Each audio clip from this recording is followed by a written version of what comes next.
सुबह के 7 बजे का समय है। फैक्ट्री की सीटी बज चुकी है। वर्कर्स गेट की तरफ दौड़ रहे हैं। धूल भरी हवा में लोहे की गंध है। कैमरा धीरे धीरे झूम करता है। एक विशाल फैक्ट्री दिखती है जिसका नाम है Balbir Singh and sons steel industries.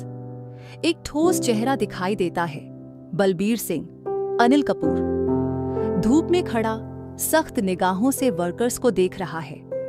सफेद शर्ट, नीली पैंट और काले चमड़े के जूते, एकदम सलीके से। उसके चेहरे पर गुस्सा नहीं है, बल्कि एक ऐसी कठोरता है जो सालों की अनुशासन से बनी है।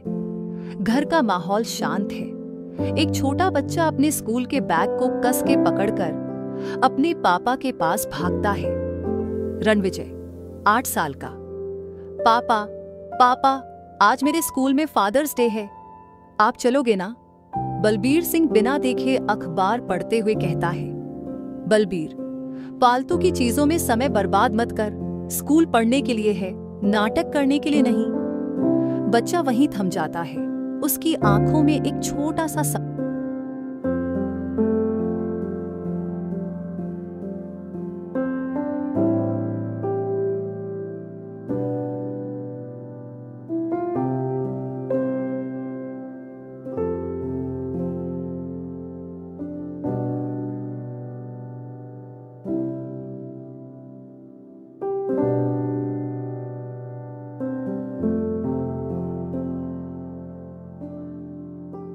टूटता है। रणविजय की मां गीतांजलि, बलबीर, एक बार बच्चे के साथ स्कूल चले जाओ, कितना खुश हो जाएगा। बलबीर, मर्द रोते नहीं, बच्चे को अभी से यह बात समझनी चाहिए। बलबीर अपनी कुर्सी से उठकर ऑफिस चला जाता है। रणविजय खामोशी से मां का हाथ पकड़ता है और कहता है,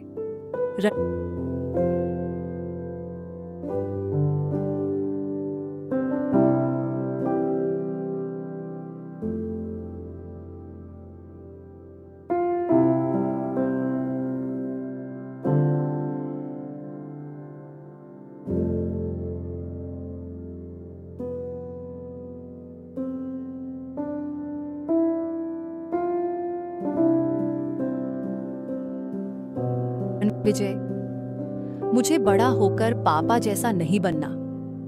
कट्टू, स्कूल, कक्षा में सारे बच्चों के पापा आए हुए हैं। किसी ने फूल लाए हैं, कोई गिफ्ट्स, पर रणविजय अकेला बैठा है।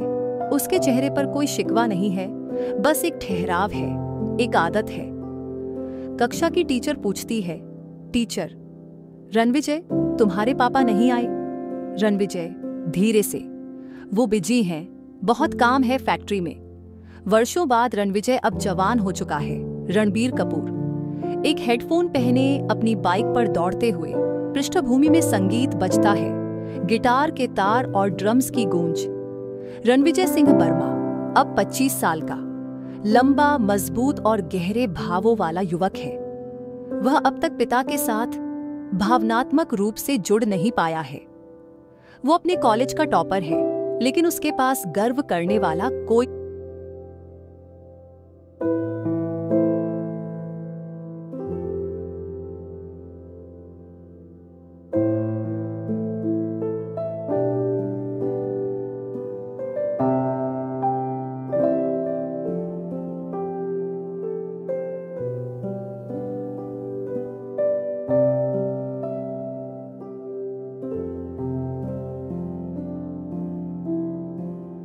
नहीं है। पहली मुलाकात अरुणा रश्मिका मंदाना से। कॉलेज के कैंपस में एक किताब की दुकान पर पहली बार अरुणा से मुलाकात होती है। रणविजय, तुम्हें भी कफका ऑन द शोर पसंद है?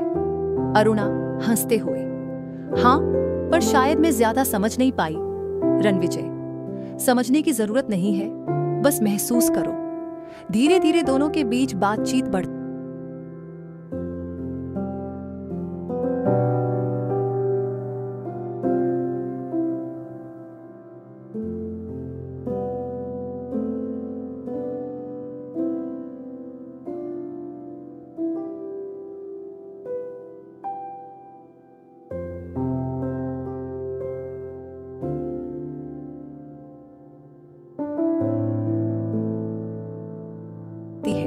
प्यार पनपने लगता है।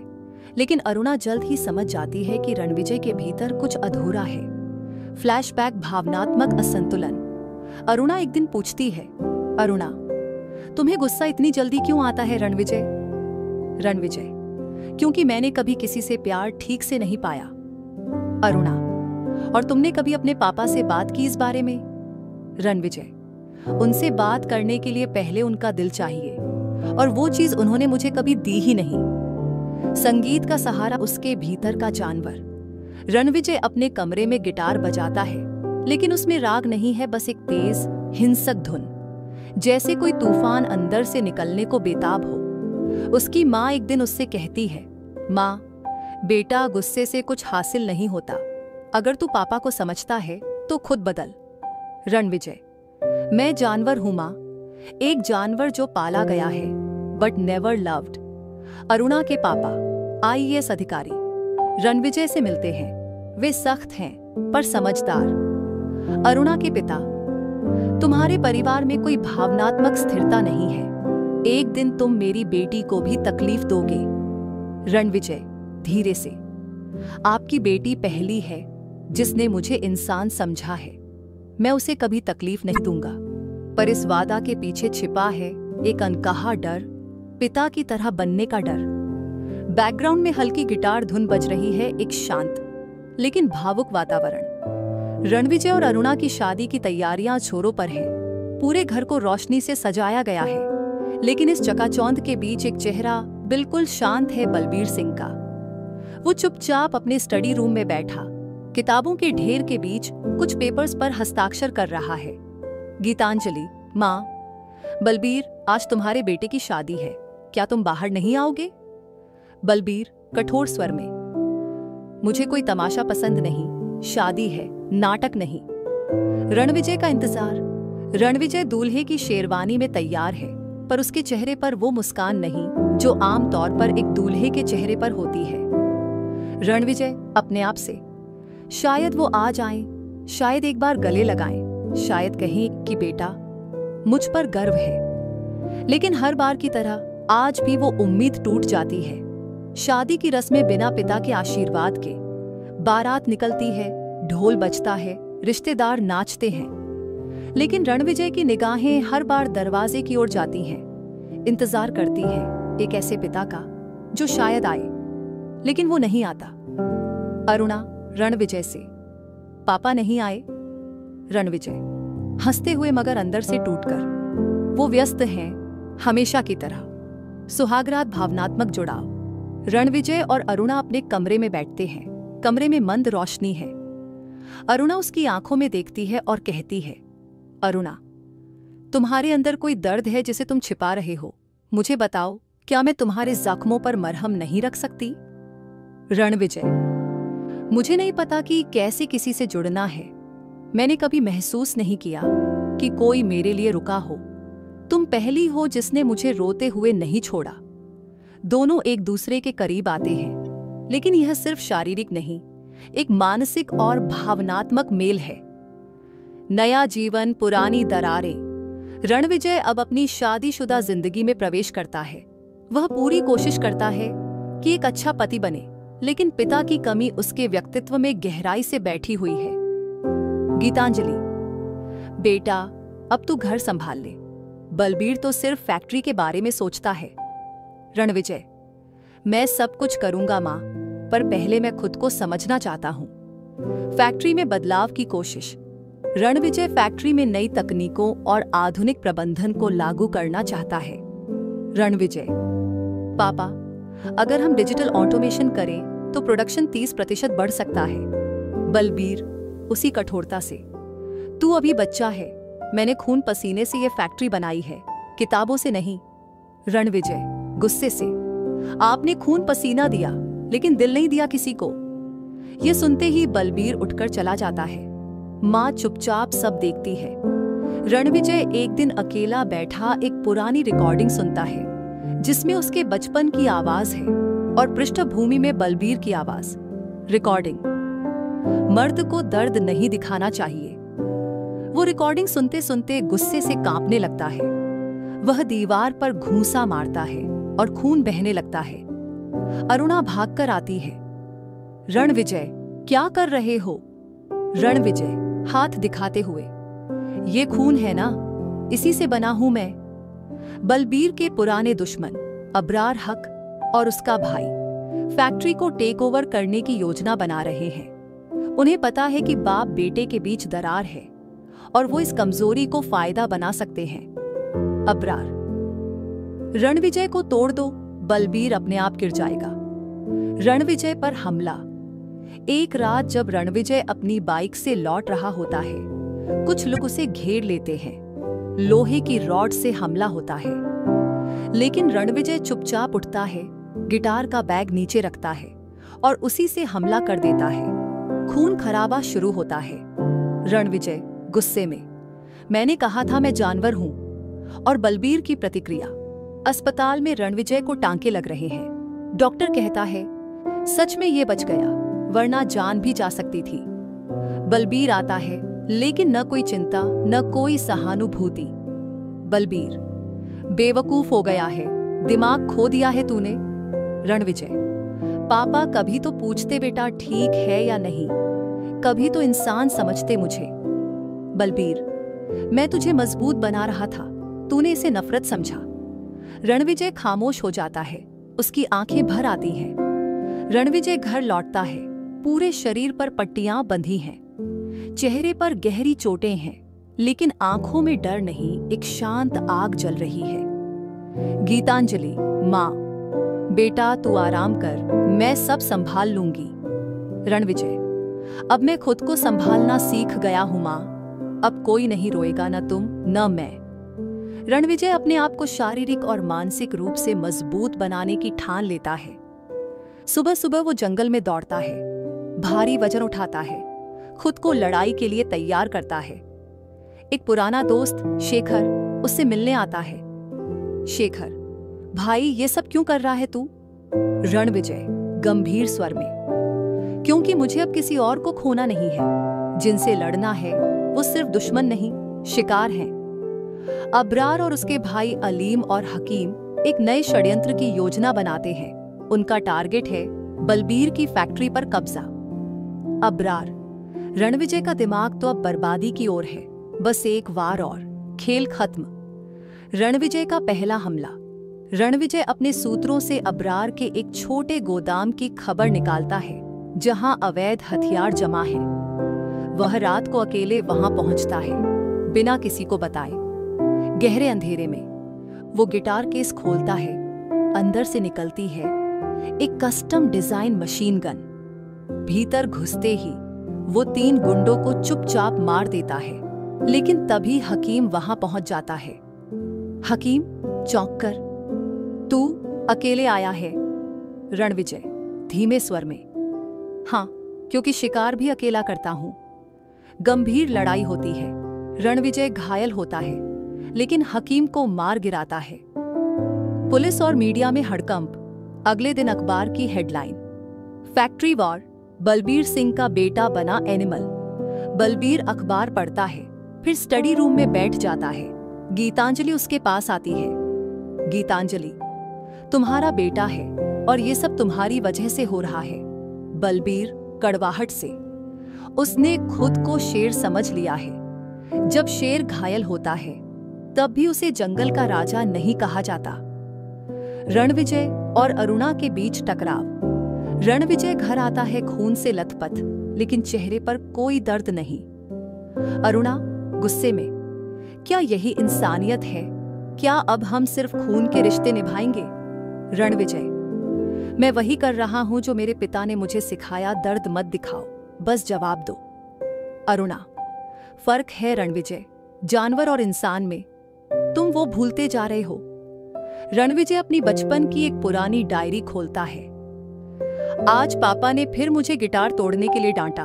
उन्होंने कहा, मर्द गिटार नहीं बजाते, हथियार उठाते हैं। उसकी आंखों में आंसू आ जाते हैं। रणविजय बनता है नेता।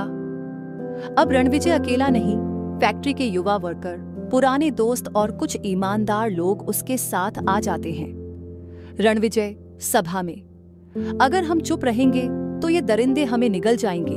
मैं लड़ूंगा तुम्हारे लिए, मेरे लिए, हमारे भविष्य के लिए। अबरार को खबर मिलती है कि रणविजय ताकतवर हो रहा है। अबरार, बेटे को तोड़ना है तो मां पर वार करो। एक रात गीतांजलि पर हमला होता है, गंभीर रूप से घायल होती है, अस्पताल में भर्ती।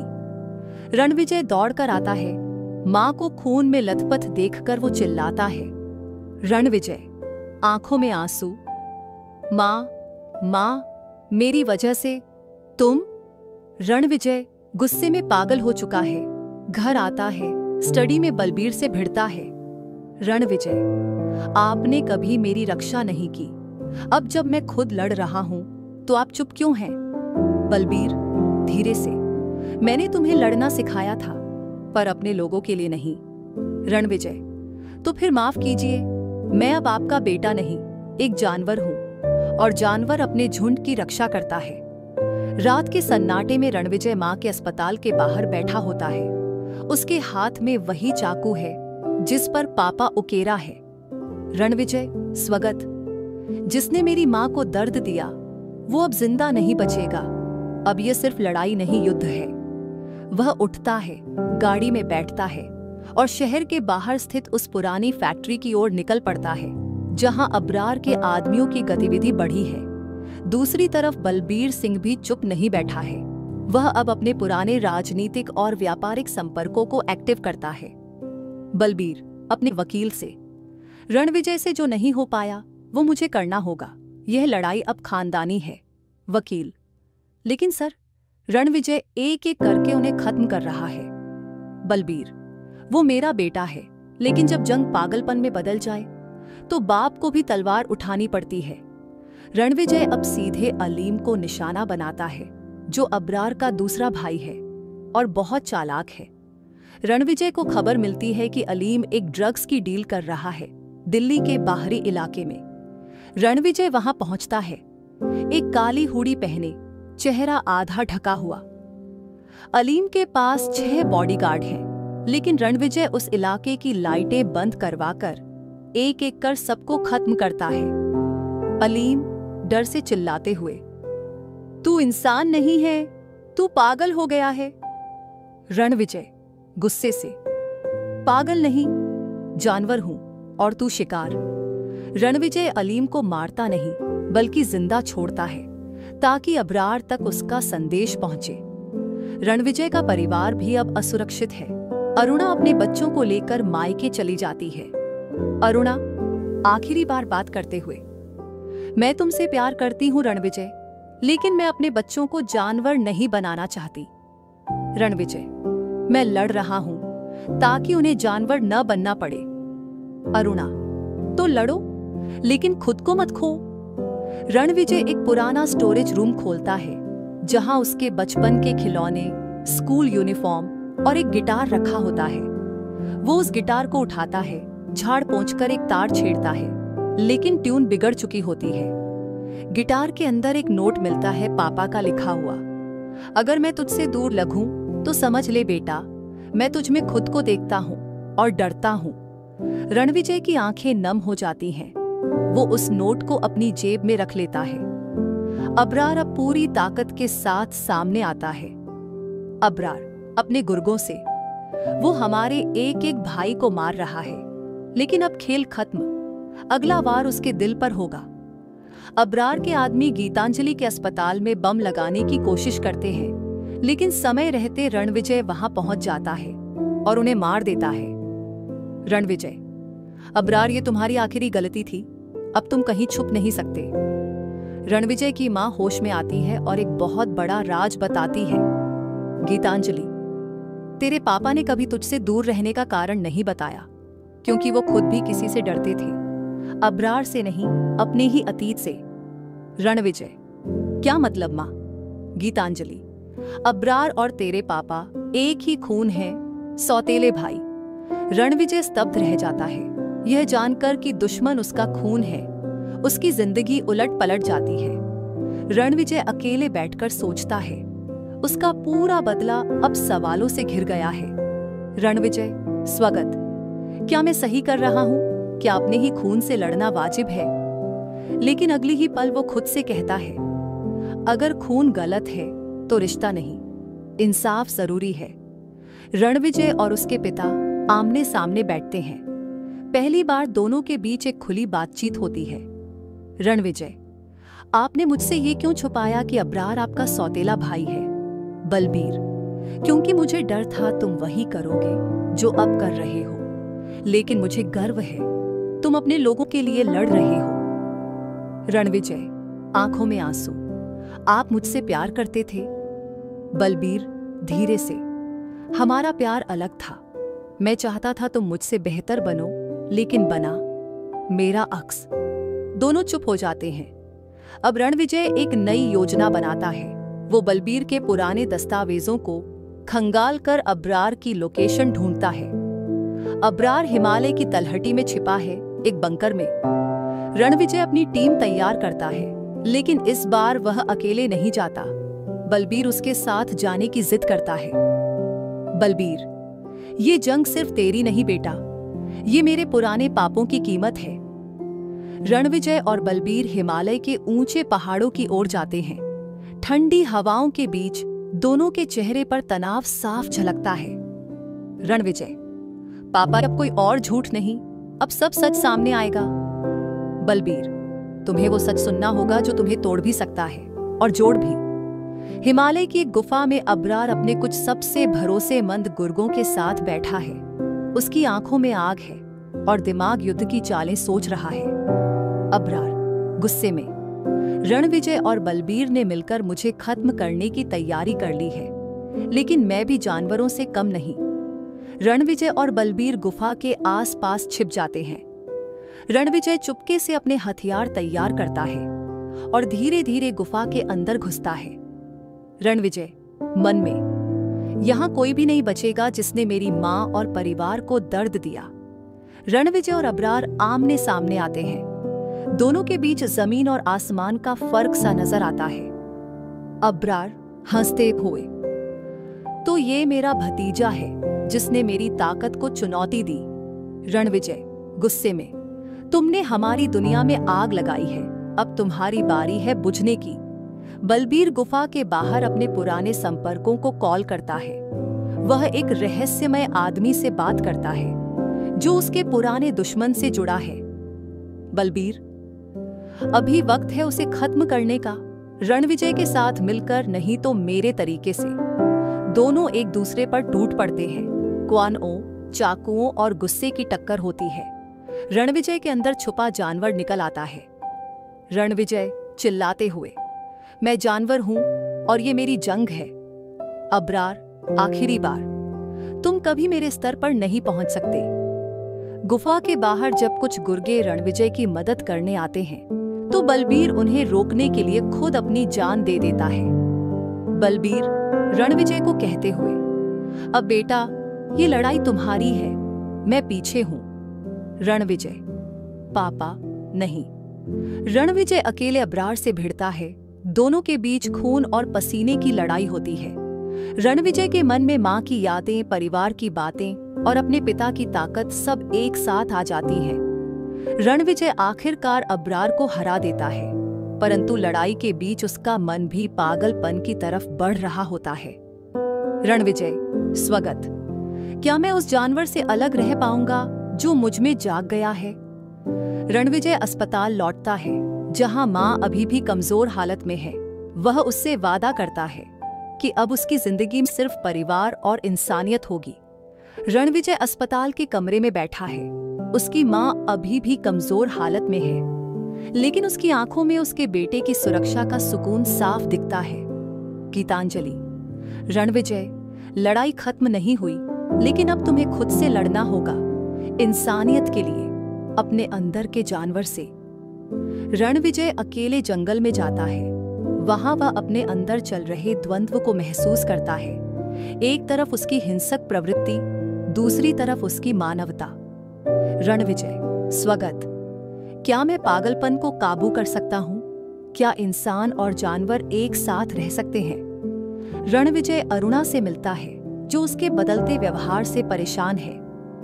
अरुणा, तुम जो भी कर रहे हो, मैं साथ हूं, लेकिन अपने अंदर की लड़ाई को जीतना सीखो। रणविजय, मैं जानता हूं तुम्हारे लिए, अपने बच्चों के लिए मैं बदलूंगा। रणविजय अपने बचपन के वीडियो देखता है जहां वह हंसता, गाता और सपने देखता है। उसे एहसास होता है कि वह अब भी वही इंसान है। रणविजय अपने आप से माफी मांगता है अपनी गलतियों, गुस्से और अपने परिवार को हुए दर्द के लिए। रणविजय अपने परिवार के साथ एक नई जिंदगी शुरू करता है जहां हिंसा कम और प्यार ज्यादा होता है।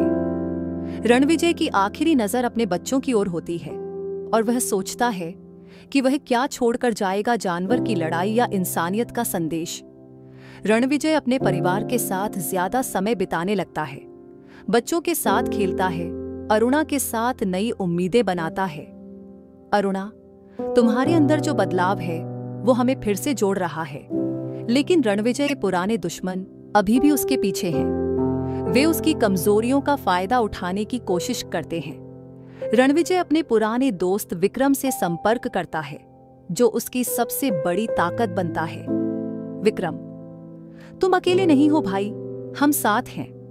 रणविजय का परिवार सिर्फ भावनात्मक ही नहीं बल्कि आर्थिक मुश्किलों का भी सामना करता है।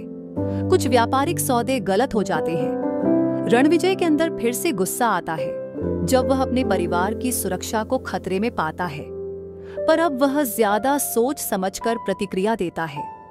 अरुणा रणविजय को संभालने में उसकी मदद करती है और उसे खुद पर काबू पाने के लिए प्रेरित करती है। रणविजय तय करता है कि वह अपने परिवार और खुद के लिए एक नई शुरुआत करेगा और अपने अंदर के जानवर को सकारात्मक ऊर्जा में बदलेगा।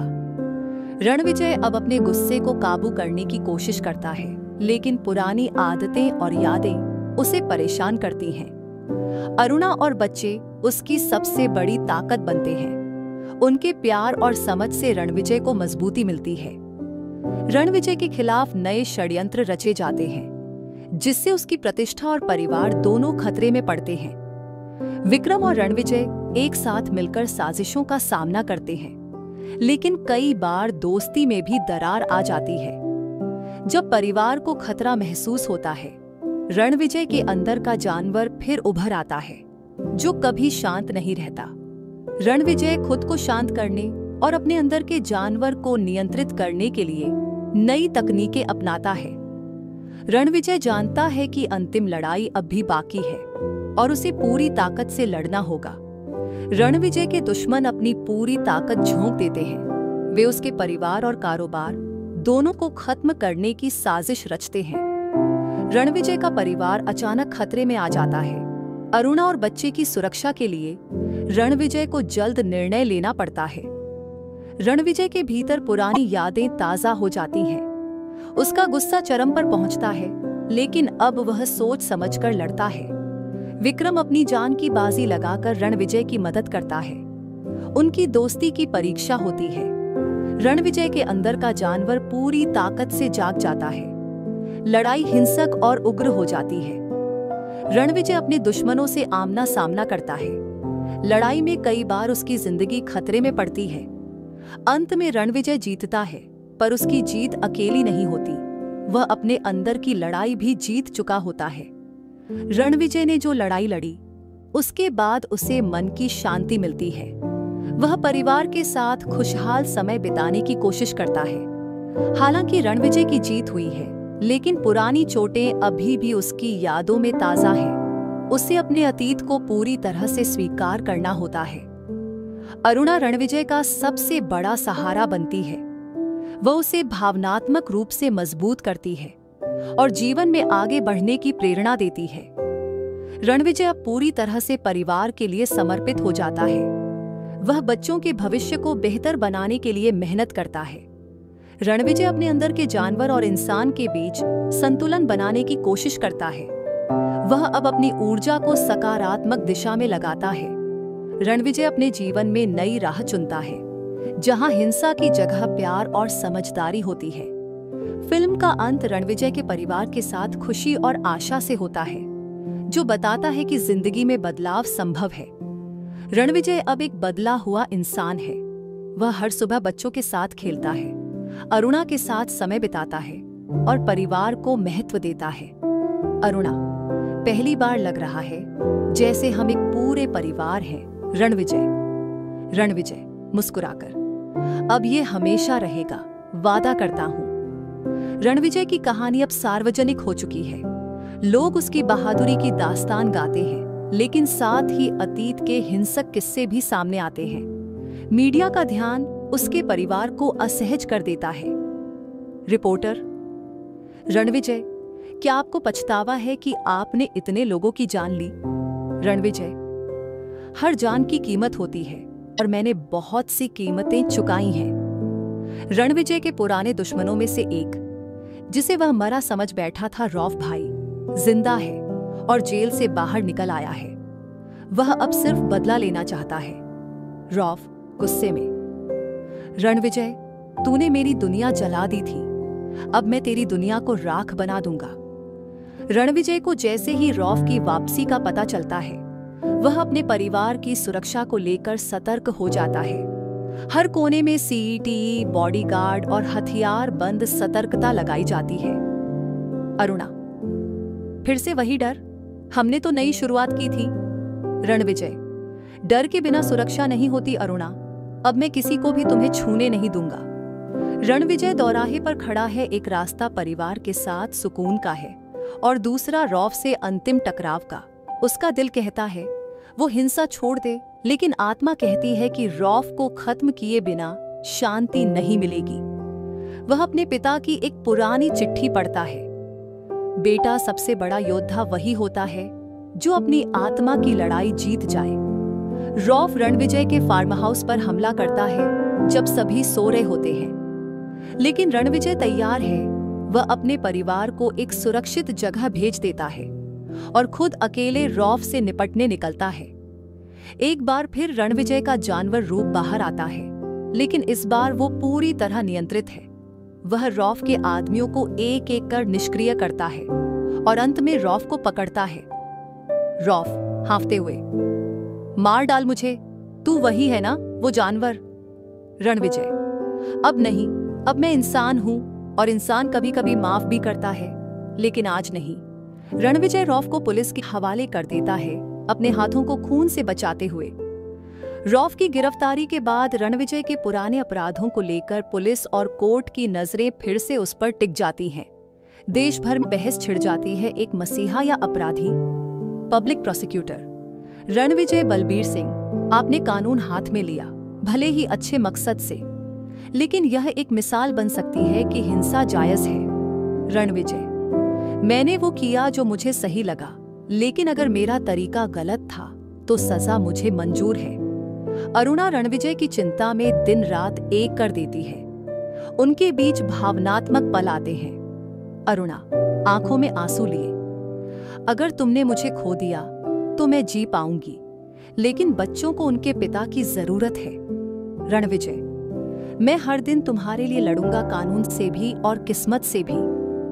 मीडिया, जनता और सोशल मीडिया रणविजय को कभी हीरो तो कभी विलेन बताती है। कुछ लोग उसके समर्थन में सड़कों पर उतरते हैं तो कुछ उसे जेल भेजने की मांग करते हैं। रणविजय अपने पिता की आखिरी ऑडियो रिकॉर्डिंग सुनता है, जिसमें वह कह रहे होते हैं, अगर तू जानवर है तो इंसान बनने की कोशिश मत छोड़ना बेटा, तू अकेला नहीं है। यह शब्द रणविजय के भीतर भावनाओं का तूफान ला देते हैं। आखिरकार कोर्ट रणविजय को कुछ मामलों में दोषी मानता है, लेकिन उसके द्वारा समाज को बचाने की बहादुरी को ध्यान में रखते हुए उसे जेल नहीं भेजता, बल्कि काउंसलिंग और सुधारात्मक सेवा की सजा देता है।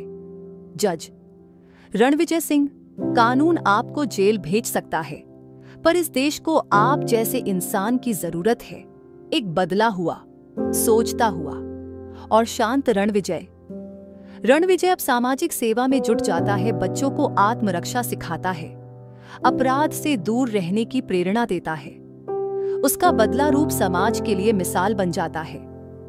फिल्म के अंत की ओर रणविजय जंगल के बीच अकेले जाता है, जहां उसने बचपन में अपने जानवर रूप को महसूस किया था।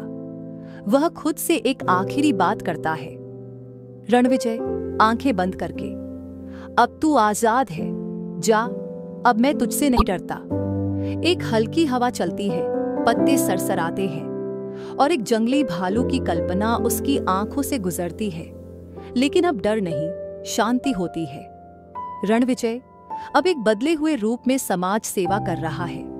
उसने एक एनजीओ खोला है जो अनाथ बच्चों को ट्रेनिंग देता है, आत्मरक्षा, पढ़ाई और जीवन कौशल। रणविजय बच्चों से। ताकत उस वक्त सही होती है जब उसमें बुद्धि हो, और बुद्धि तब आती है जब दिल साफ हो। छोटा बच्चा, क्या आप कभी डरते हो सर? रणविजय मुस्कुराते हुए, हर दिन, लेकिन अब मैं डर से नहीं भागता, उससे बात करता हूं। रणविजय अब एक परफेक्ट पिता और पति बनने की कोशिश करता है। वो अपने बच्चों के स्कूल फंक्शन में हिस्सा लेता है, उन्हें कहानियां सुनाता है और अरुणा के लिए खाना भी बनाता है। अरुणा, तुम्हें देखकर यकीन नहीं होता कि तुम वही रणविजय हो जो कभी अपने ही डर से जूझता था। रणविजय, मैं अब भी वही हूं, लेकिन अब मैं खुद को पहचानता हूं। एक दिन रणविजय को एक युवक मिलने आता है जिसका पिता रणविजय की हिंसा का शिकार हुआ था। युवक गुस्से में, तुमने मेरे पिता को मारा, तुम बदल गए हो क्या? तुम्हारा बदला बदला कुछ नहीं मिटा सकता। रणविजय शांत रहता है, अपनी आंखों में दर्द छुपाकर। रणविजय, मैं तुझसे माफी नहीं मांगूंगा क्योंकि शायद तेरा दर्द कभी कम नहीं होगा, लेकिन अगर मेरी जिंदगी का कोई भी हिस्सा तुझे ठीक करने में लगे तो वो मैं दूंगा। अरुणा रणविजय के अतीत से बाहर नहीं निकल पा रही। वो जानती है कि भले ही वो बदल गया हो, लेकिन उसके भीतर का जानवर कहीं ना कहीं अब भी मौजूद है। अरुणा, कभी कभी डरती हूं कि कहीं कोई और हालात फिर तुम्हें बदल ना दे। रणविजय, अगर ऐसा हुआ तो तुम मुझे वापस इंसान बना देना। रणविजय अपनी मां की समाधि पर जाता है और वहां पहली बार फूट फूट कर रोता है। उसके आंसू सिर्फ दर्द के नहीं, बल्कि स्वीकारोक्ति और आत्ममुक्ति के होते हैं। रणविजय, मां, मैं अब समझ पाया कि जानवर होना कमजोरी नहीं थी, पर उस जानवर को पालना गलत था। अब मैं उसे विदा कर रहा हूं, हमेशा के लिए। सरकार रणविजय को एक पद ऑफर करती है, यंग क्राइम डिटरेंस कमिटी का चेयरमैन, एक ऐसा व्यक्ति जो अपराध रोकने की नीतियां बनाए। अधिकारी, आपने जो जीवन जिया वो आपको सबसे योग्य बनाता है। हम चाहते हैं कि आप अब अपने अनुभव से नई पीढ़ी को दिशा दें। रणविजय थोड़ा सोचकर, अगर मैं जानवर था तो अब मैं जंगल का रखवाला बनना चाहता हूं। एक टीवी इंटरव्यू में एंकर रणविजय से पूछती है, एंकर, आप अब क्या कहलाना पसंद करेंगे, हीरो, विलेन या सिर्फ एक इंसान? रणविजय धीरे से, मैं एक बेटा बनना चाहता हूं जिसे उसके पिता ने कभी गर्व से देखा हो। सुनते ही कैमरे की रोशनी में उसकी आंखें भर आती हैं। शायद वही जवाब उसका पूरा जीवन था। सब कुछ सामान्य चल रहा था। रणविजय अब सरकारी कमेटी का हिस्सा बन चुका है, लेकिन एक रात उसे एक लिफाफा मिलता है। उसमें एक पुरानी फोटो है, रॉफ, और उसके पीछे खड़ा एक रहस्यमयी व्यक्ति जिसके चेहरे पर सिर्फ एक टैटू है, मुक्ति। फोटो के पीछे लिखा होता है, तेरा असली दुश्मन अब जागा है। रणविजय की आंखों में आग लौट आती है। रणविजय अपने पुराने सूत्रों से पता लगाता है कि रॉफ के पीछे असली मास्टरमाइंड एक अपराधी था, मुक्ति बाबा, जो बाल अपराधियों को उठाकर उन्हें हत्यारा बनाता है। रणविजय की सांसें तेज हो जाती हैं। रणविजय, अब समय आ गया है उस जड़ को काटने का जिससे हर शैतान पैदा होता है। अरुणा को लगता है कि रणविजय फिर उसी हिंसा की राह पर जा रहा है। अरुणा, वो जानवर जो तूने छोड़ा था, कहीं वो फिर तो नहीं लौट रहा?